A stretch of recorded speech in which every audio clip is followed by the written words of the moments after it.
Hola, ¿cómo están? Muy buenas tardes. Bienvenidos y bienvenidas, como siempre, a Espacio de Gestión. Es un gusto estar con ustedes. Espacio de Gestión es el programa de radio de la Maestría en Gerencia Social de la Pontificia Universidad Católica del Perú. Y estamos muy contentos de estar con ustedes, de poder llevarles este programa, este espacio de conversación. Una hora a la semana en el que nos metemos en los temas que tienen que ver de alguna manera con la gerencia social. Gracias a todos por escucharnos, gracias por ser parte del programa, por la confianza, además, que nos tienen en este tiempo ya largo que llevamos juntos con este programa. Hoy vamos a comenzar hablando de música porque el Ministerio de Educación desde el año 2012 invirtió en un proyecto magnífico para que la música entrara a los colegios. Se llama Orquestando. Y ha estado a cargo de uno de los músicos, uno de los maestros de música que además conozco personalmente, más comprometidos y más interesado en hacer que la música llegue a todos los rincones del país como una forma de contribuir con la música a que seamos mejores personas, mejores ciudadanos. En esta primera parte del programa vamos a hablar con el maestro Wilfredo Tarazona, quien al frente de Orquestando está intentando además driblear una pandemia que pone por supuesto las cosas mucho más difíciles. Maestro Tarazona, ¿puede haber todavía algunos despistados que no conozcan el proyecto Orquestando? ¿Qué cosa es Orquestando? Orquestando viene a ser ahora, desde el 2012, es una iniciativa pedagógica complementaria que implementa el Ministerio de Educación, ¿no?, en la Dirección de Educación Básica Regular, que está hecho para la población en edad escolar. Y en este último año está justamente en lo que es la Dirección de Educación Física y Deporte, lo que antes era la DIPQ, de Dirección de Educación Física, Cultura y Deporte. ¿Qué hace Orquestando? Orquestando es un espacio para la iniciación, el estudio y la práctica musical en forma gratuita de todos los estudiantes del sistema educativo del país, tanto públicos como privados, en la cual los niños reciben desde la iniciación musical hasta el aprendizaje de un instrumento que le permite más adelante, en el tercer nivel, ingresar a las agrupaciones o a los elencos oficiales, llámese el coro, la banda, la orquesta, el ensamble. Entonces, además, es una iniciativa que trabaja en forma transversal con otras direcciones, porque también atendemos al sistema penitenciario, a las cárceles, ¿no? En las cárceles de Lima, en las cárceles de Huancayo, de Jauja, y también a niños con habilidades diferentes, llámese síndrome de Down, autismo, EDM, Asperger, retardo mental leve. Totalmente gratuito a partir de los 5 años de edad. Y dígame una cosa, maestro Tarazona, ¿puede ser que los chicos lleven un nivel de especialización posterior al colegio dedicado a la música, pero no es ese el objetivo primario? No, o sea, nosotros casi todos los años tenemos una buena cantidad. Este año, por ejemplo, han ingresado 16 de nuestros alumnos al Conservatorio Nacional de Música, okay, o que también a otras entidades superiores. No está centralizado como para preparar o educar futuros músicos. Pueden salir, no, indudablemente que no se descarta, y lo salen, y hay muchísimos muy buenos que hacen carrera internacional, pero no, está diseñado para que cualquier estudiante del sistema educativo tenga la oportunidad de desarrollar sus habilidades musicales, claro, aprender un instrumento, y si él quiere seguir la especialidad de música, lo hará. pero no es una orientación hacia De acuerdo. allá. Sí, es para la formación integral de los estudiantes. ¿Qué había en la escuela antes de Orquestando? En realidad, nosotros iniciamos en el 2000, ¿no? Este movimiento se llamó Orquesta Sinfónica Infantil y Juvenil y se creó la Red Nacional de Orquestas Sinfónicas Infantiles y Juveniles a nivel nacional, que en la gestión del doctor Wexler como viceministro de Gestión Pedagógica y del doctor Chandler, ministro de Educación, se crea Orquestando, pero en esa oportunidad se llamaba Red Nacional de Orquestas Sinfónicas y Coros Infantiles y Juveniles del Ministerio de Educación. Anterior a eso no había actividad musical seria más que en forma voluntaria o iniciativas de colegios privados que consideraban la música como un factor importante en la educación de sus estudiantes y tenían programas, uno que otros colegios, programas de música, pero en el sistema educativo se había retirado el curso de música, no comprendía el curso de música, no había. Yo estudié música cuando estaba en el colegio, Claro. pero después se retiró. Se retiró entonces, el lema nuestro era un estudiante, un instrumento.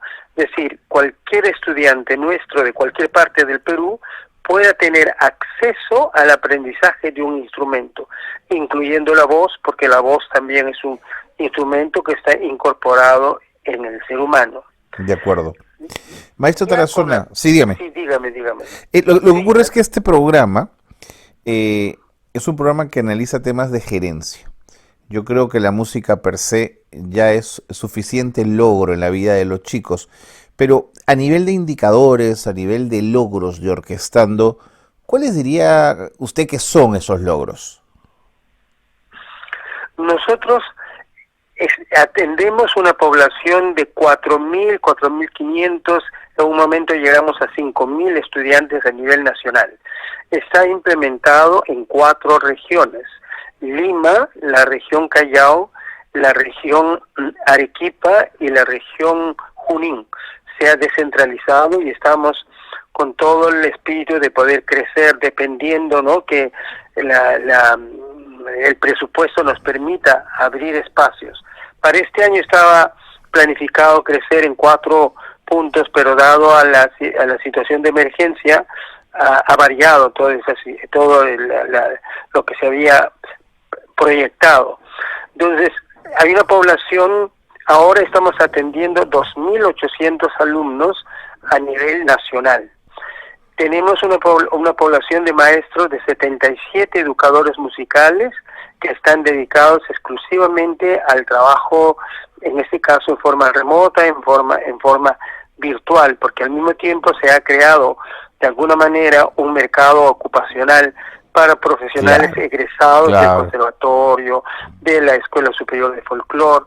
También hemos incluido en nuestras plataformas de estudio nuestros instrumentos ancestrales, nuestros instrumentos, yo no los llamo instrumentos tradicionales ni folclóricos, sino los llamo instrumentos peruanos.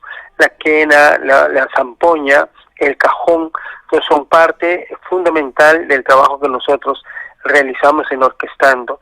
Y otro aspecto importante es el tema inclusivo. Estamos trabajando fuertemente con una población de estudiantes con habilidades diferentes, con el cual hemos logrado formar 2 elencos oficiales.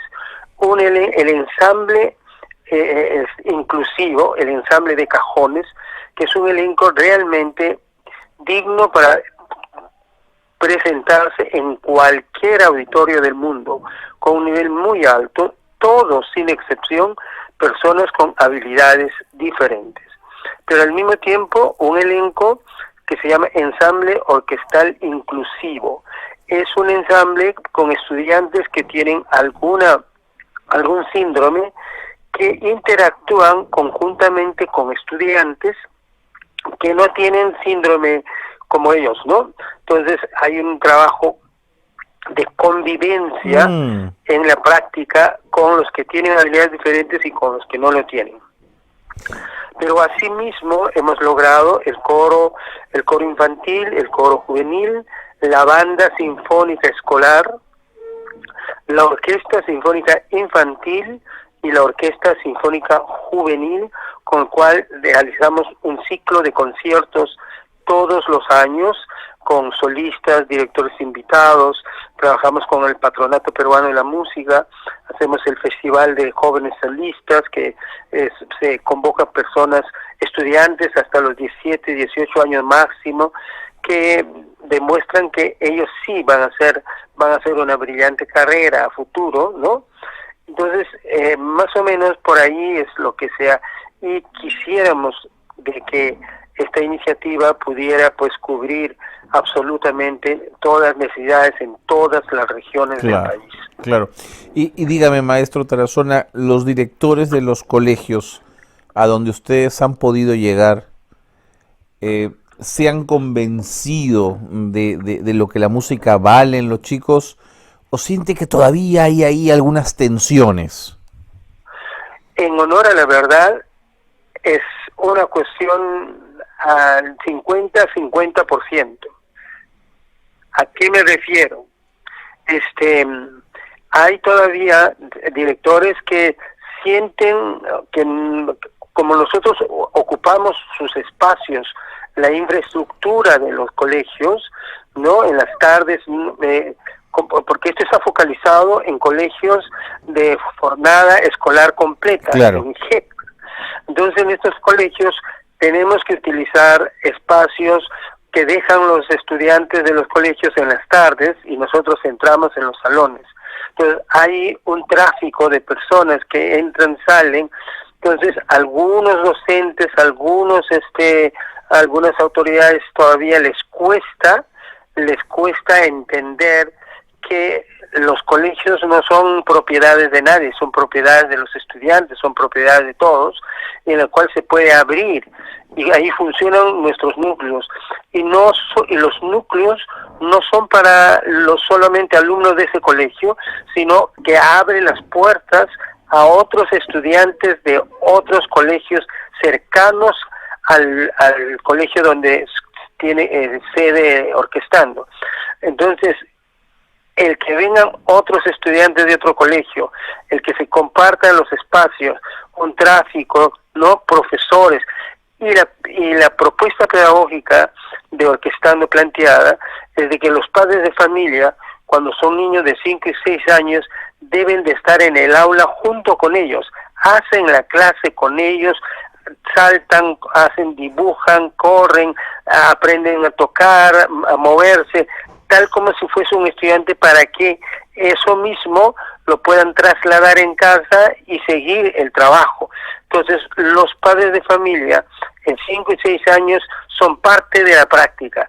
7, 8 y 9 ingresan a las aulas, ya no están practicando junto con los estudiantes, pero sí observan para que eso lo refuercen en casa. Entonces, todo ese movimiento genera todavía algunas resistencias, pero esperemos ir superando esto y que en realidad se abran las puertas con toda la convicción de que sus estudiantes están en una ruta realmente importante, porque casi el 90% de los estudiantes del programa son los mejores alumnos de los colegios, tienen un altísimo rendimiento.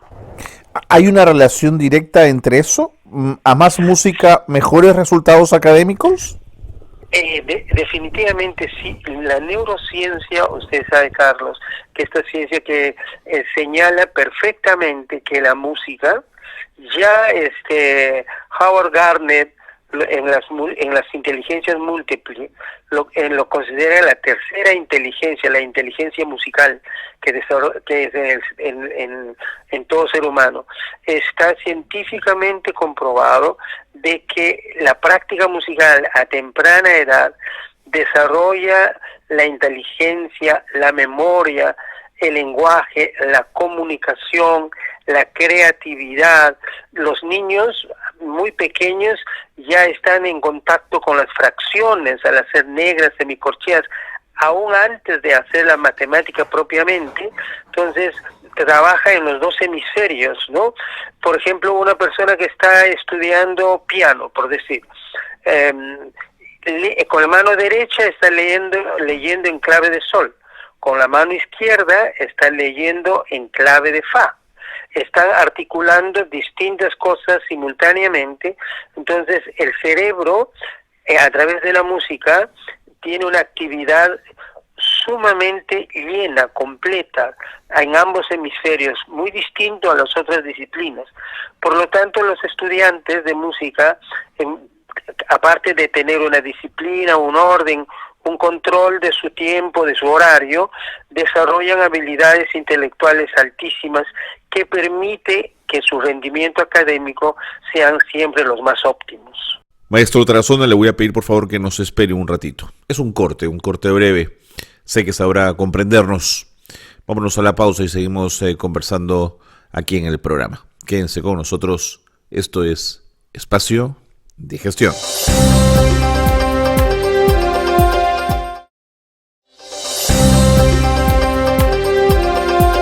Continuamos con el programa. Qué bueno que se han quedado con nosotros. Qué bueno que nos pueden acompañar un ratito en Espacio de Gestión. Qué bueno que pueden estar con nosotros escuchando lo que tiene que decir el maestro Ulfredo Tarazona, con quien queremos seguir conversando de lo que es orquestando y de los enormes problemas que se les viene el programa, el proyecto, a partir de la pandemia del COVID-19. Maestro Tarazona, ¿orquestando tiene rostro de hombre o rostro de mujer? No, es el rostro de ser humano, ¿no? O sea, es niño, niña, es un espacio abierto absolutamente para todos, con capacidad de poder aceptar en sus aulas a niños con habilidades diferentes, a personas. Por ejemplo, en la clausura del año pasado, uno de nuestros estudiantes con autismo hizo una composición, una composición orquestal para la gran orquesta, y tocamos una pieza de una persona que tiene 17 años con un placer, un gusto estupendo, ¿no? ¿Por qué? Porque en orquestando hay todo una familia abierta, sin discriminación absolutamente de ningún tipo, ni en la música misma, ni en condición social, psicológica, ninguna, es totalmente abierto. De acuerdo, hasta aquí queda claro lo que es orquestando y los logros que además va obteniendo. Pero en el marco de esta pandemia, ¿qué se ha truncado en orquestando? ¿Qué ha quedado por hacer? Ahí toca una parte muy sensible, querido Carlos, porque el Ejecutivo ha señalado de que por lo menos este año no van a haber conciertos, reuniones de espectáculos, digamos, colectivos de mayor cantidad de personas. Nosotros el tercer nivel es el que está en donde están los elencos, los coros, las orquestas, las bandas, los ensambles. Por lo tanto, ese nivel está digamos, desarticulado, porque no podemos, siendo del Ministerio, entrar en contradicción con la disposición emanada del Ejecutivo, ¿no? Entonces, no se está funcionando a nivel de los ensambles, de las orquestas, no estamos trabajando en el primer y segundo nivel. ¿Qué es el primer nivel? Es de iniciación musical, de aprestamiento, de alfabetización a cualquier edad de los estudiantes en la época escolar. El segundo nivel es cuando un estudiante escoge un instrumento y estudia un instrumento, ¿no? En el segundo nivel, el maestro el que quiere ser chelista irá donde el maestro de cello. El que quiere ser flautista irá donde el maestro de flauta.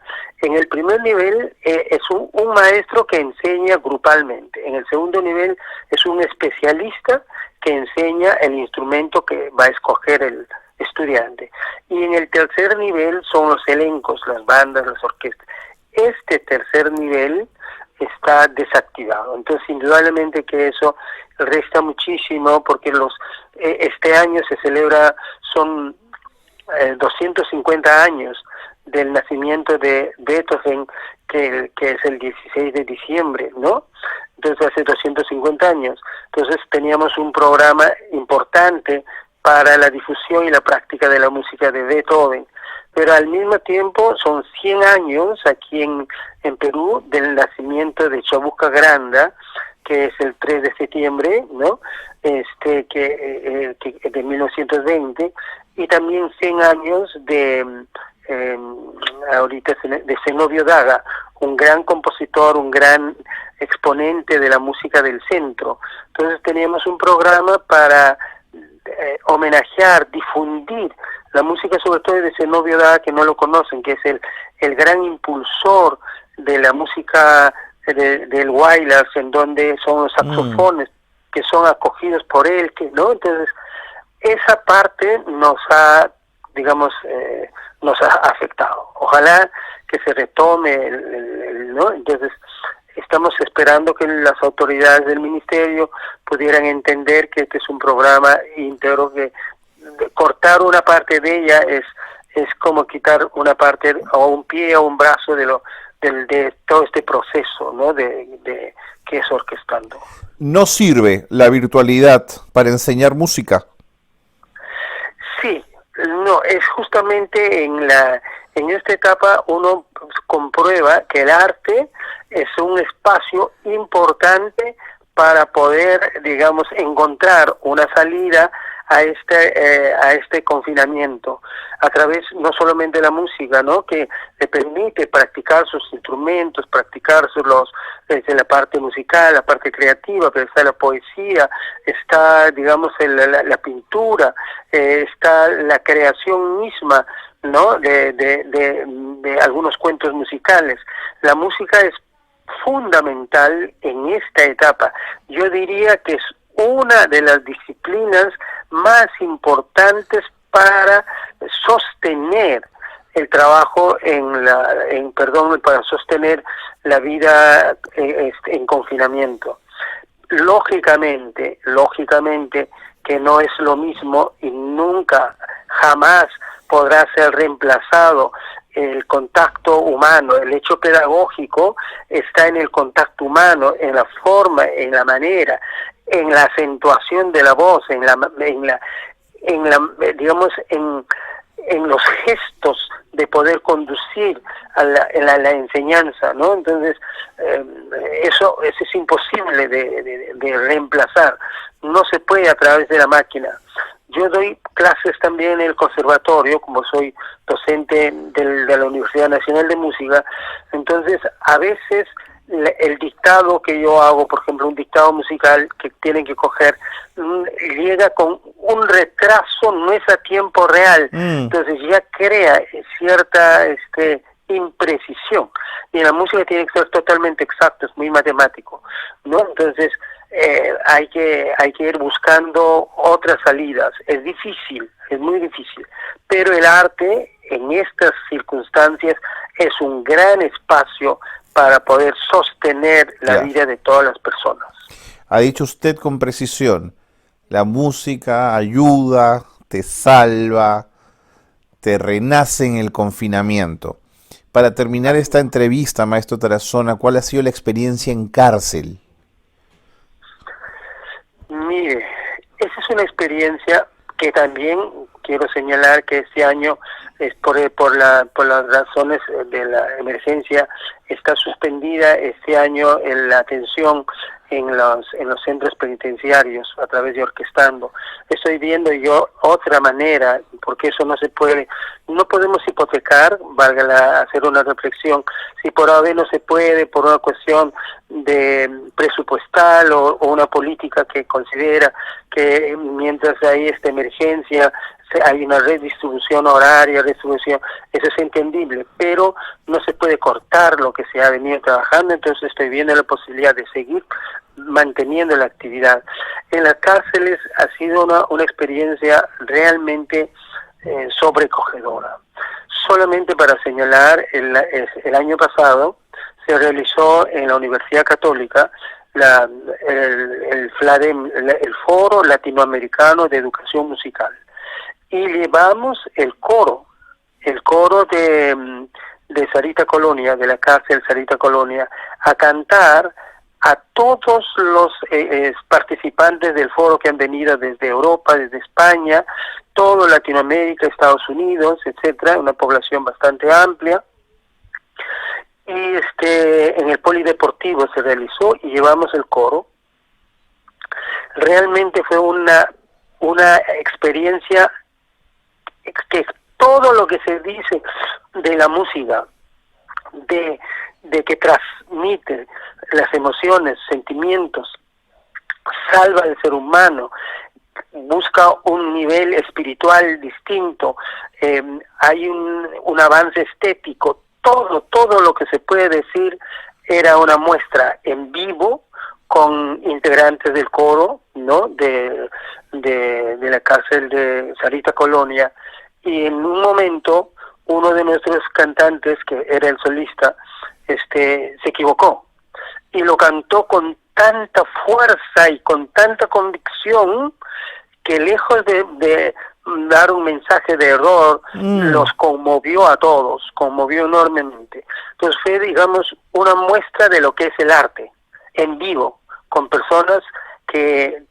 han tenido o tienen serios problemas con la justicia, ¿no? Entonces, pero la música los resocializa, los salva, los renueva, los hace más amantes de la esperanza, de un cambio profundo, ¿no? Y una experiencia también humana.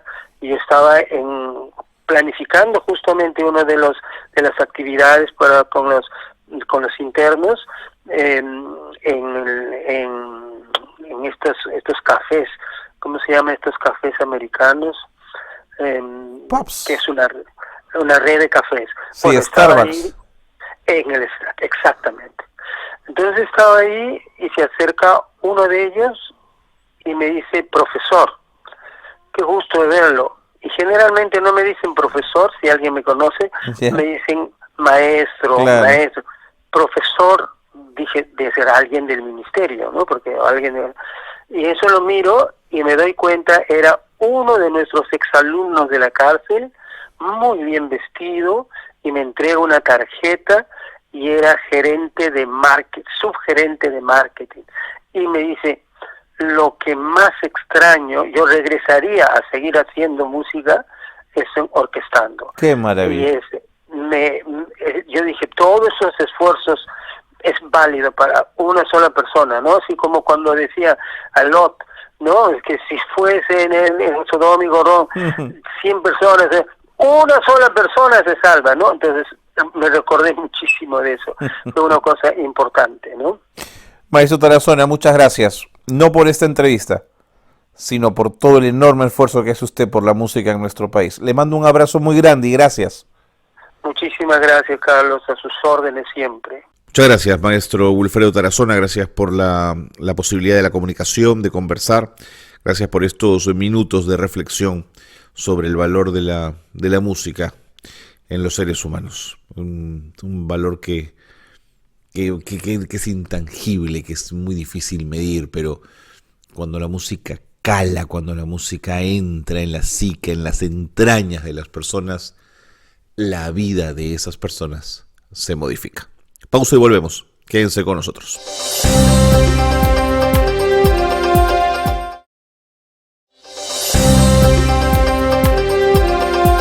Bien, en este tercer bloque de programa hemos querido recurrir, en tiempos de pandemia, a la reflexión permanente de Bernardo Klicksberg. Bernardo Klicksberg es el padre de la gerencia social. Algunos también le asignan la paternidad de lo que se llama responsabilidad social empresarial. Y es que lleva años y 66 libros a cuestas escribiendo y reflexionando sobre la necesidad de un comportamiento ético en el mundo de las finanzas, en el mundo del capital, la necesidad de una ética aplicable a esta. Y Bernardo Klicksberg recibió de la Universidad de Murcia, en España, el doctorado honoris causa. Estando allí, le hicieron una entrevista. Y nosotros la hemos recuperado, la hemos sacado de su archivo y queremos compartirla con todos ustedes. Él es Bernardo Klicksberg. Doctor Klicksberg, buenas noches, bienvenido.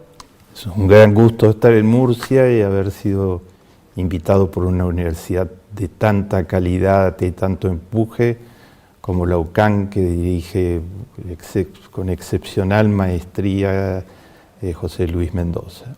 Pues aprovechando esa visita aquí a la Universidad Católica, vamos a charlar un ratito. Yo lo decía en la presentación, está usted considerado el padre de la responsabilidad social corporativa, y también ha acuñado usted diferentes términos. Se le considera el padre de la gerencia social y uno de los pioneros en la ética del desarrollo.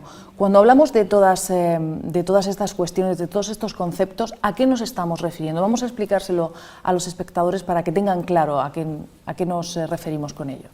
¿Cómo no? Cuando estamos hablando de responsabilidad social corporativa, el término es bien conocido. Estamos hablando de algo que nuevo, relativamente nuevo. Hace 10 años que se relanzó, digamos, con mucha fuerza esta idea. Es una exigencia de la sociedad. Así como la gente quiere y pide ética a los líderes políticos y a los líderes públicos de todas las áreas, hoy está pidiendo ética a los empresarios y a la empresa privada. La empresa privada es demasiado importante, es el pilar de la economía, como para que pueda tener comportamientos no éticos. Y los consumidores, los propios empleados, los medios de comunicación, la opinión pública en general hoy está muy alerta sobre la ética de las empresas. Las empresas se resistieron durante un tiempo a este rol, digamos, que se la juzgue éticamente, pero finalmente ganó la responsabilidad social, la idea se impuso. Es interesante seguirla en una revista como The Economist, una revista proempresarial, muy bien hecha, conservadora. The Economist hace 10 años decía que esto de la responsabilidad social es una diversión, un pretexto para cócteles y que no tenía significación. Después fue cambiando de opinión al ver que las principales empresas del mundo, presionadas por sus consumidores, por sus públicos, por los fondos de inversión de pequeños inversores, etc., la practicaban. Y entonces The Economist pasó a decir la responsabilidad social ha ganado la batalla de las ideas. Y hoy en día The Economist, líder, digamos, en medios económicos, dice categóricamente en el siglo XXI no se podrá hacer negocios si no es con empresas con responsabilidad social empresarial. El foro de Davos ha ido más lejos, el foro que reúne a los principales empresarios del mundo. En su edición muy reciente, el creador del foro, Klaus Schwab, dijo, si no reformamos esto y la empresa privada se convierte en una institución que no solamente produce bienes y tiene beneficios, sino que ayuda a construir una sociedad mejor, la sociedad corre peligro porque los excesos, las prácticas sin ética han llevado a serios problemas a la empresa privada. Entonces, se trata de algo en que gana la empresa, gana la comunidad y gana la sociedad en su conjunto. El descubrimiento, que es uno de los pocos lugares en donde todos ganan practicando, ha actuado de un acelerador del concepto. Yo desarrollo en otros muy ampliamente estos mis libros, son 66 libros que llevamos, y allí desarrollo a fondo la idea de gerencia social. Gerencia social, digamos, acuñé la idea y esta corriente de pensamiento, luchar contra la pobreza usando las mejores tecnologías y coordinando todos los actores, desde los ministerios hasta las alcaldías, la responsabilidad social de la empresa privada y las propias comunidades pobres para tener más efectividad en la lucha contra la pobreza.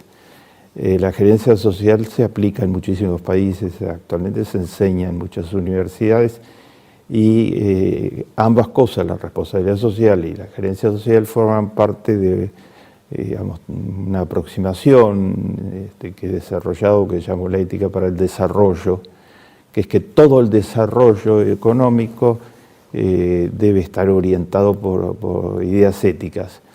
Este tipo de pensamiento es el que presenta permanentemente el Papa Francisco cuando dice que la economía no debe ser una economía despiadada. Él habla de un capitalismo salvaje, no debe ser así, sino debe ser una economía con alma, dice el Papa, conducida por la ética. Entonces, la responsabilidad de la empresa privada, la gerencia de mejor calidad para llevar adelante programas de inclusión y programas de lucha contra la pobreza, son algunos de los componentes de esta economía con alma de la que estamos hablando. En la lección inaugural que ha leído en ese acto esta mañana, usted ha hablado de injusticias, es decir, de grandes retos a los que nos enfrentamos como sociedad. ¿Cuáles son esos retos? ¿En qué tenemos que estar pendientes como sociedad para evolucionar y tener un futuro más justo y más equilibrado? La agenda es muy desafiante porque 4 retos muy brevemente resumidos, algunos de los cuales en mi discurso de hoy no pude mencionar por las limitaciones lógicas de tiempo. En primer lugar está el reto de la pobreza. La pobreza significa muerte y enfermedad. Si los chicos no comen bien durante los primeros 1000 días de vida, según la UNICEF, el cerebro no se termina de conformar y además le van a faltar las resistencias para enfrentar los virus más elementales. Pueden morir o se pueden enfermar. Está sucediendo. Hay 16.000 chicos que mueren por día por causas evitables que están vinculadas con la pobreza. La primera es la desnutrición. Hay 900 millones de personas en el mundo desnutridos, a pesar de que es un mundo que produce alimentos que podrían alimentar casi el 60% más de su población actual. Y sin embargo, hay un tema fundamental ahí de desigualdades que está generando esta pobreza. La pobreza es la mitad de la población del mundo. Hay 3.800 millones de personas, de los 7.600 millones, ganan menos de $5.5 diarios, según las mediciones internacionales. Eso significa $150 por mes. Podrán estimar ustedes, con $150 por mes no se puede vivir, no se pueden satisfacer las necesidades más básicas. Los padres no pueden alimentar bien a sus hijos, no los pueden mandar al colegio, no pueden darles protección de salud, alcanza escasamente para viajar al del trabajo, ida y vuelta para vestirse, o sea, hay que suprimir todo. Entonces la mitad de la población del mundo está en pobreza. El mundo avanza, hay una revolución tecnológica y todo eso es esperanzador, pero esta es la realidad. El Papa Francisco la denuncia permanentemente cuando dice: escuchemos el grito silencioso de los pobres, dice el Papa. El grito silencioso. Y el Papa agrega: y el gemido de la tierra. Y ese es el siguiente problema. Tenemos pobreza de gran magnitud y tenemos el cambio climático, que, como dice muy bien The Guardian de Londres, por ejemplo, ha dejado de llamar cambio climático en sus editoriales, en sus artículos, dice no es más cambio climático, es emergencia climática. Y eso ha sido adoptado por diferentes diarios del mundo, de líderes. Es emergencia climática porque el planeta está en serios riesgos. Estamos hablando de que las temperaturas de los últimos 15 años fueron las más altas desde que se mide la temperatura de la Tierra. Y cada año más alta. La del año 2019 fue la más alta de la de los 15 años. Y esa temperatura está subiendo por los cambios climáticos, los gases venenosos, por las emisiones tóxicas hacia la estratosfera de los gases invernaderos o gases venenosos. El principal es el dióxido de carbono, que van calentando la Tierra. El calentamiento global, el calentamiento de la Tierra está produciendo que se derritan los hielos, las grandes superficies como el Ártico, como la Antártida, etcétera, se derriten y eso quiebra los equilibrios. Dios hizo un mundo muy armónico y estamos, el ser humano está destruyendo reglas básicas de funcionamiento del equilibrio natural. Al derramarse la grande superficie de hielo, se elevan los mares, se elevan y se calientan, y los mares producen muchos más fenómenos contrarios a la subsistencia, particularmente de los pobres, pero en general de grandes poblaciones, cuando están en ese estado. Los mares producen huracanes mucho más potentes, los que se hayan conocido nunca, y los mares producen inundaciones en gran escala. Por otra parte, los mares mismos, además de todo esto, están padeciendo de una contaminación y de una polución fenomenal. El calor ayuda a que la polución progrese en el fondo del mar. Una de las víctimas ya de todo esto son los bancos de corales. Se calcula que cerca del 30 al 40% de los bancos de corales han perecido. Son fundamentales para la vida marina y para la regulación del mar, que es más que la superficie de la Tierra.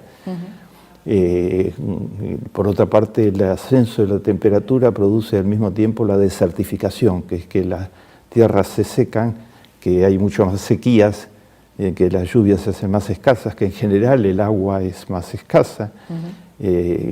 Todos estos fenómenos juntos afectan a las tres especies, al ser humano, a la especie vegetal y a la especie animal, a tal punto que en el caso del mundo natural no humano, se estima que hay 6 millones de especies. 1 millón ha sido casi destruido por los desequilibrios de la naturaleza. Es el último cálculo que hay de la biosfera, de los recursos naturales.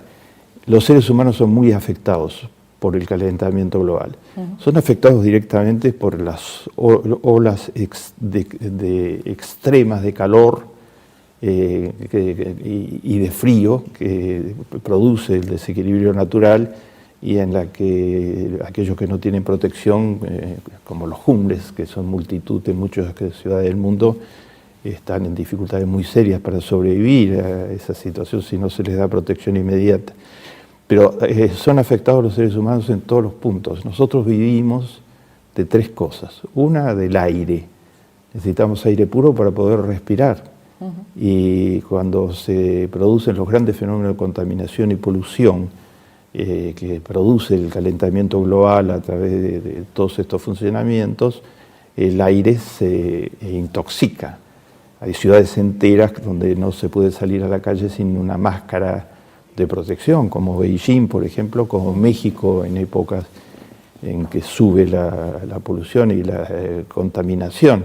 En la India hay ciudades que marcan récords en este campo, y la falta de aire puro afecta a la gente. La conexión entre aire puro y gases invernaderos es muy clara. La principal empresa de producción de automóviles del mundo, Volkswagen,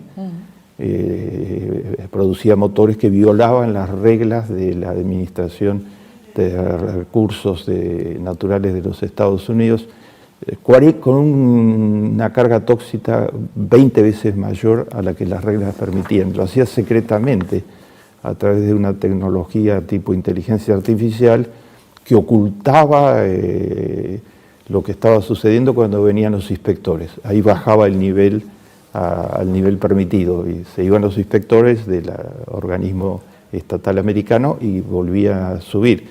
Entonces estaban intoxicando a millones y millones de personas que directa o indirectamente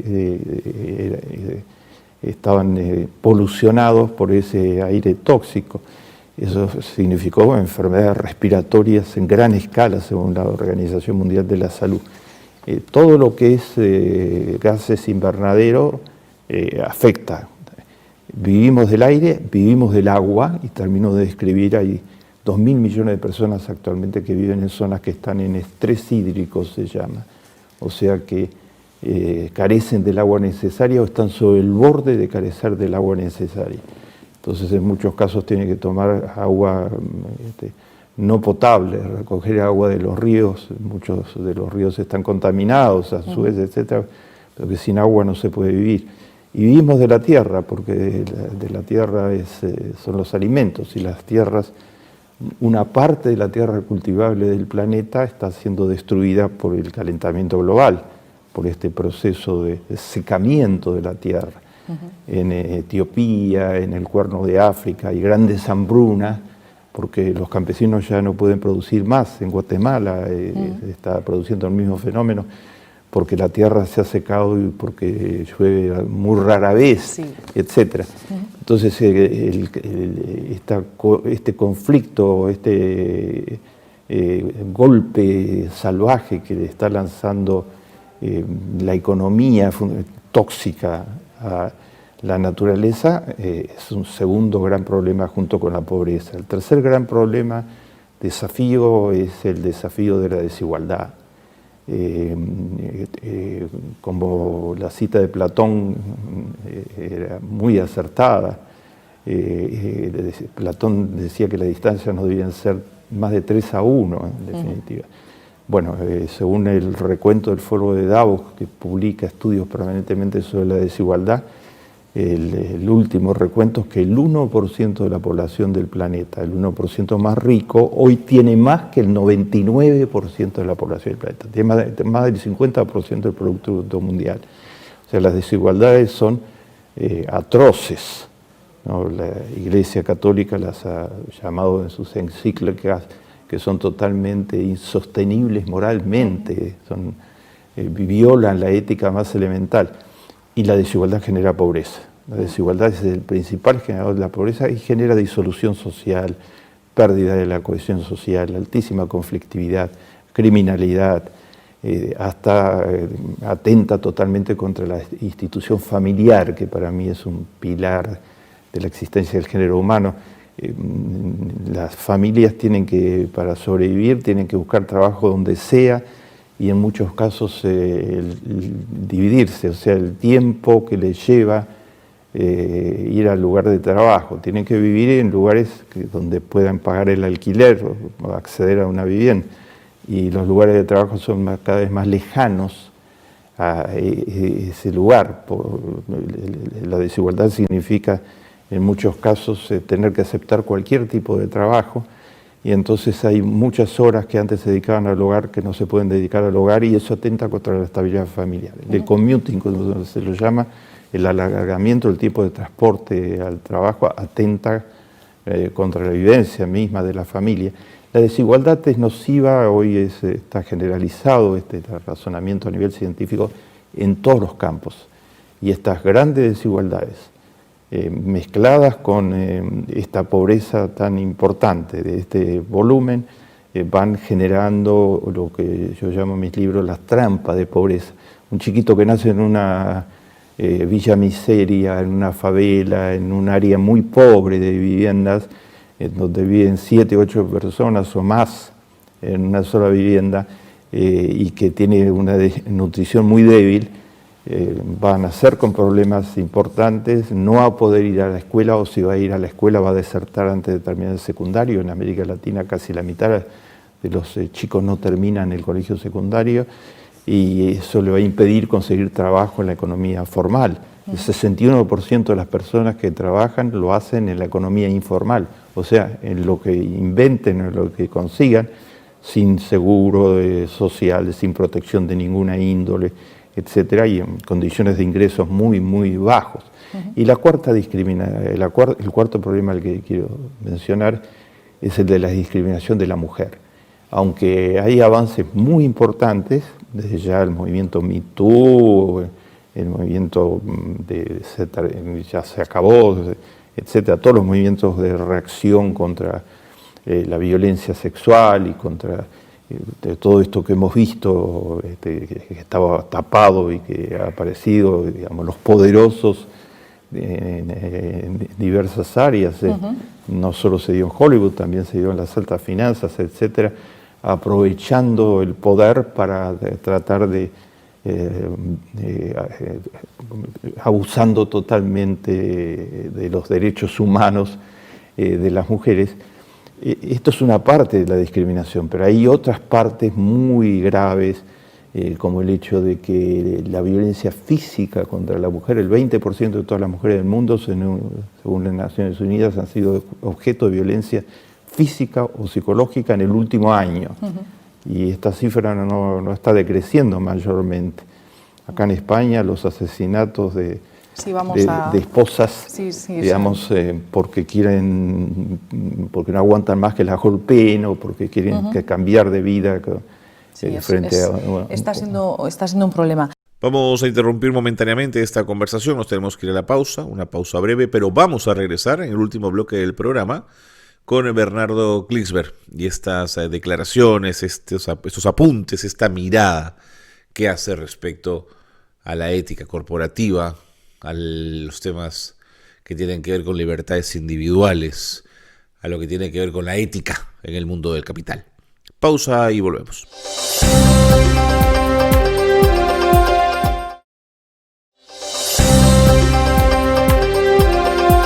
Qué bueno que se han quedado con nosotros en este último bloque del programa porque estamos escuchando una entrevista que dio Bernardo Klicksberg en Murcia, en España, a raíz de la entrega de un doctorado honoris causa por parte de la universidad local. Él fue entrevistado por una periodista española y nos hemos tomado la libertad, el atrevimiento de poder pasar un extracto de esta entrevista que fue muy reveladora del pensamiento de Bernardo Klicksberg, el creador de la gerencia social. Vamos a continuar escuchando. Usted aboga que para conseguir solucionar todas estas injusticias sociales que tenemos hacen falta líderes. ¿Cómo tiene que ser el líder del futuro? ¿Cuáles son las características que debe tener para impulsar precisamente estos cambios que nos lleven a ser una sociedad mejor? Claro. Estos 4 desafíos son de los más importantes. Hay otras discriminaciones, racismo, xenofobia, antisemitismo, etcétera, que están circulando. Pero estos 4 desafíos son de los más importantes. ¿Cómo deben ser los líderes? ¿Cómo son los líderes? Porque hay varios países en el mundo que están en una situación diferente a la que yo he señalado. Se calcula que el 71% de la población del mundo vive en países donde la desigualdad crece. Pero hay 4 países en el mundo donde la desigualdad es la más baja del mundo y no crece, sino decrece, que son Noruega, Suecia, Dinamarca y Finlandia, lo que se llama el modelo nórdico. Y esos países son los números 1 en todas las tablas de cosas positivas. Educación, sanidad, igualdad. Son los que tienen la mejor educación del mundo, caso de Finlandia. Son los que tienen la mayor igualdad de género del mundo, caso de Suecia. Son el mejor lugar para una mujer para dar a luz, porque si da a luz en Noruega tiene 15 meses de licencia posparto pagadas por la sociedad y el marido obligatorio, 3 meses de licencia obligatorios también pagados por la sociedad para que atiendan bien a los hijos. Son los países que tienen mayor equilibrio con el clima, menor tasa de criminalidad, encabezan la tabla de Transparencia Internacional, casi no tienen corrupción. Y el resultado de todo esto es que tiene la mayor esperanza de vida del mundo, es donde la gente vive más años y con mejor calidad, años saludables de vida. El secreto está en 3 cosas, diría yo. Una, que hicieron un gran pacto, esas sociedades después de la Segunda Guerra Mundial, entre el gobierno, partidos políticos, sector privado, movimientos obreros y sociedad civil, un gran pacto para llevar adelante una sociedad totalmente inclusiva. Número 2, que la piedra angular de ese pacto es bajar totalmente las desigualdades. Entonces son los países que tienen la menor desigualdad del planeta, 0,25 se mide en coeficientes de Gini. América Latina, para dar un ejemplo, tiene más del doble, 0,52, es una de las regiones más desiguales del planeta, etc. Y en tercer término, han sabido elegir los líderes. Por eso digo, no son los líderes futuros, son los líderes actuales. ¿Quiénes lideran actualmente Finlandia, por ejemplo? Finlandia es el país que no tiene petróleo ni ninguna riqueza natural importante, donde hace 40 años la gente se escapaba porque no tenía trabajo y se iba al Mediterráneo, o se iba a Italia o a Alemania, etc. Bueno, Finlandia hoy es el país que tiene la mejor educación del mundo, que tiene uno de los estándares de vida más altos del planeta en su conjunto, y en la tabla nueva que tiene Naciones Unidas de felicidad, Finlandia es el país número 1 en felicidad de sus habitantes. ¿Y quién lidera Finlandia actualmente? La primer ministra elegida hace muy poco tiempo tiene 34 años de edad. Y la eligieron las líderes, el bloque, digamos, de gobierno, son 5 partidos, y las líderes de los 5 partidos son mujeres, y todas mujeres jóvenes. Yo diría, también en los otros países nórdicos hay una presencia de mujeres, no en todos, pero hay una presencia muy importante de mujeres en puestos de comando, y las mujeres son la mitad del comando, claramente, desde el gobierno hasta comparten lo que hace una diferencia muy importante. Las tareas domésticas no están a cargo de las mujeres, sino que son compartidas entre hombres y mujeres. Existe esa corresponsabilidad que tantas veces... Los hombres tienen que saber manejar pañales y cuidar a los bebés. Se libera, digamos, el contrato cambia. El contrato no es que la mujer tiene que trabajar, ser exitosa en su trabajo, al mismo tiempo que es discriminada en el mundo laboral, y al mismo tiempo mantener toda la economía de cuidado, se llama, desde los bebés hasta los ancianos, etc. No, en esos países hay un contrato por el cual toda la sociedad contribuye con los 15 meses de licencia, etc. Se le dan todas las oportunidades a la mujer. Y cuando se descarga a la mujer como para que tenga oportunidades reales, el potencial que hay allí es fenomenal. Entonces, ¿cuáles son los líderes del futuro? Yo diría un porcentaje creciente mujeres. La mujer lo hace mejor en los directorios de la empresa privada, está probado, y la mujer es madre y tiene instintos de generosidad muy fuertes, grabados en sus genes.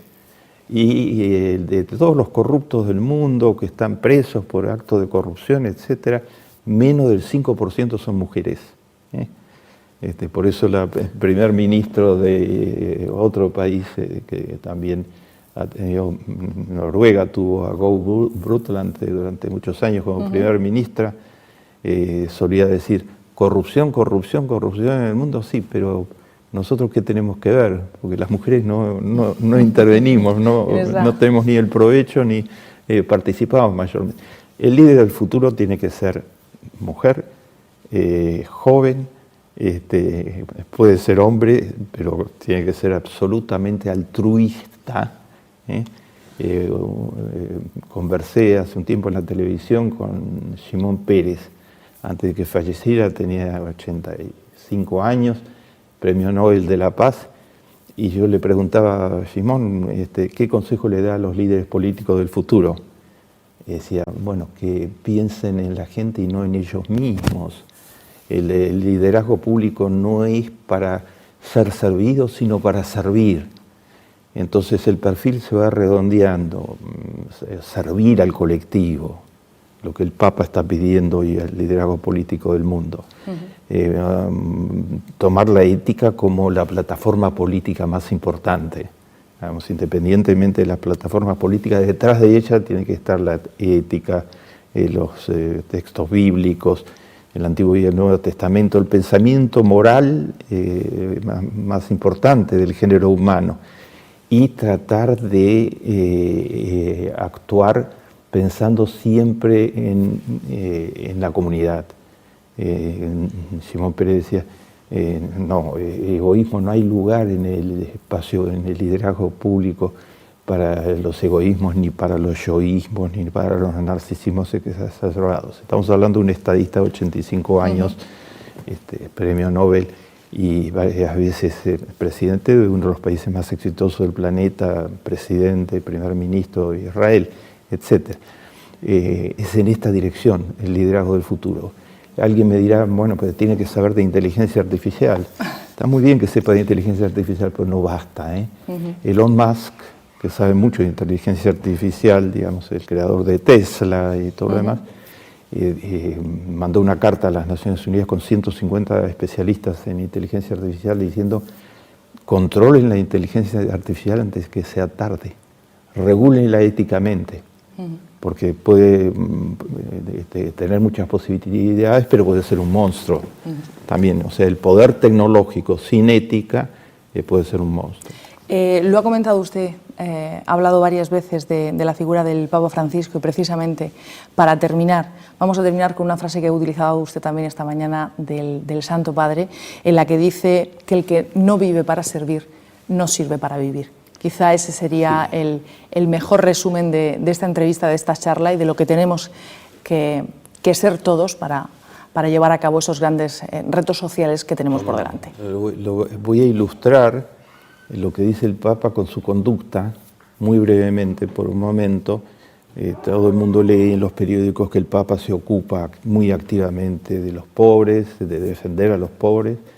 Los pobres no tienen oficina de prensa ni medios propios de ninguna índole. Es el Papa Francisco. Es su mejor altavoz. Es el vocero de los pobres. Se ocupa de los inmigrantes en gran escala, exigiendo que se respeten sus derechos humanos. Se ocupa de defender a aquellos que son posibles víctimas de discriminaciones, de racismo, xenofobias, etc. Ahí está siempre presente el Papa. Pero la anécdota concreta, digamos, yo he tenido oportunidad de tener contacto con él cuando era cardenal primado de la Argentina, me dio uno de los mayores premios de la Iglesia Católica, el premio Juntos Educar, por mis contribuciones al país y al género humano. El Papa le encomendó, ya siendo Papa, a uno de sus obispos principales, le dijo: quiero que me haga una recorrida. En Roma hay muchos homeless, y en el Vaticano hay homeless. Quiero que me haga una recorrida y les pregunte a los homeless qué quisieran que hagamos por ellos, cómo podemos ayudarlos. Porque el Papa tiene su mente siempre en los otros, en cómo puede ayudar a los otros. Y entonces el obispo fue e hizo la encuesta, digamos, entre la gente más pobre de la más pobre, ¿no? Los que viven en la calle, y volvió y le dijo: Papa, estoy sorprendido de los resultados. Yo creí que me iban a contestar, bueno, dónenos dinero, denos algo material, porque nuestra vida es muy miserable, etc. No, lo que me dijeron en su mayoría fue lo siguiente, de que ellos no tienen ningún lugar donde bañarse, ni agua ni jabón para bañarse. Entonces huelen mal. Entonces ellos se sienten muy mal con ellos porque huelen mal, y además la gente los rechaza, por lo pronto porque huelen mal. Y entonces el Papa, que tiene asuntos de Estado tan importantes para resolver, digamos, y que es la gran esperanza de gran parte del género humano, dejó sus asuntos de Estado para emitir una bula papal, decreto como obispo mayor de Roma y como Papa, no pidiendo, sino en el caso de Roma, ordenando que todas las iglesias de Roma tengan un lugar donde los pobres se puedan bañar con jabón y con toallas, etcétera, y puedan acceder a ese lugar. Y después vigiló para ver si esto realmente se estaba cumpliendo. Ese es el Papa Francisco real, digamos, en sus conductas concretas. Entonces, desde ese lugar, el lugar de alguien que empeñó su vida desde muy joven en esto, en servir a Dios y en servir a la comunidad, desde ese lugar el Papa tiene una expresión muy clara, dice: no soporto que se hable de descartables, como hacen las élites muy ricas de una cantidad de países del mundo, ven a los pobres como descartables, ¿no? Como seres humanos de una categoría inferior. Desde ese lugar el Papa puede decir lo que yo mencionaba hoy, que es: el que no vive para servir no sirve para vivir, dice el Papa. El que no vive para servir, o sea, que no piensa en el otro, para el que el otro no significa nada, o significa simplemente alguien a quien manipular para extraerle determinada cosa. El que no vive para servir, no vive con mentalidad de ayudar al otro, de solidaridad, no sirve para vivir, porque estás perdiendo la parte más importante de la vida, junto a la familia, junto al amor, a los seres queridos, junto a la amistad. La parte más importante de la vida es el servicio, es ayudar a construir un mundo mejor. Entonces el Papa dice, tengo lástima por ellos. Los que no viven para servir no sirven para vivir. La recomendación: solidaridad por todas las vías, cada uno a su manera, desde fortalecer universidades tan virtuosas como esta, la UCAM, universidades similares, hasta